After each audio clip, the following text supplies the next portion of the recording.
સમગ્ર વિશ્વમાં લુપ્ત થઈ રહેલી ચકલીઓનું જતન થાય અને તેની સંખ્યામાં પુનઃ વધારો થાય તે માટે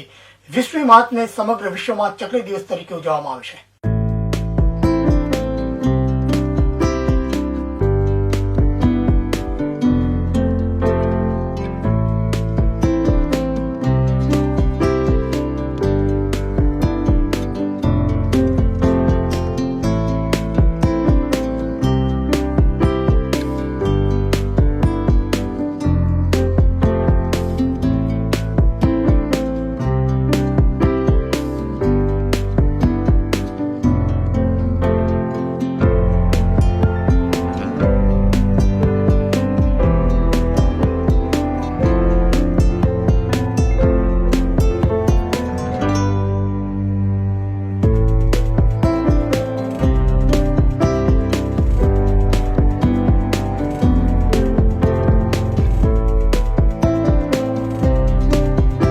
આ દિવસે લોકોમાં ચકલી પ્રત્યે જાગૃતિ લાવવા માટે વિવિધ સેવાભાવી સંસ્થાઓ અને જીવદયા પ્રેમીઓ દ્વારા વિવિધ કાર્યક્રમોનું આયોજન પણ કરવામાં આવે છે,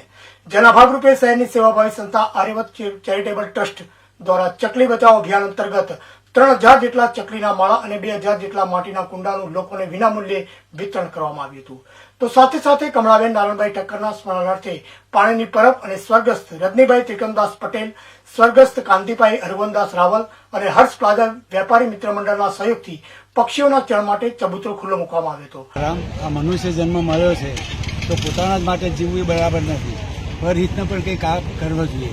ભગવાને આપણે તન મન ધન આપ્યું છે,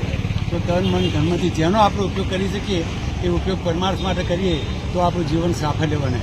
અહીંયા આગળ આજે આર્યવત નિર્માણ ટ્રસ્ટ જે ચાલે છે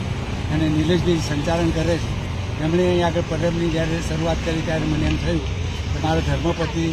એ અવસાન પામે છે તો એમના નિમિત્તે આ પરબ થાય તો સારું, અને આ પરબ આજે કમળાબેન નારાયણભાઈના સ્મરણાર્થે કરવા માટેનું યોગદાન આપવા મને નિમિત્ત બનાવ્યો છે, એ માટે નિલેશભાઈનો આભાર માનું છું। આ પ્રસંગે નગરપાલિકા પ્રમુખ હિરલબેન પરમાર, નિલેશ રાજગોર, જીતુભાઈ પટેલ, વિનુભાઈ જોશી સહિત આસપાસના સ્થાનિક સોસાયટીના રહીશો ઉપસ્થિત રહી વિશ્વ ચકલી દિવસની ઉજવણીમાં સહભાગી બન્યા હતા।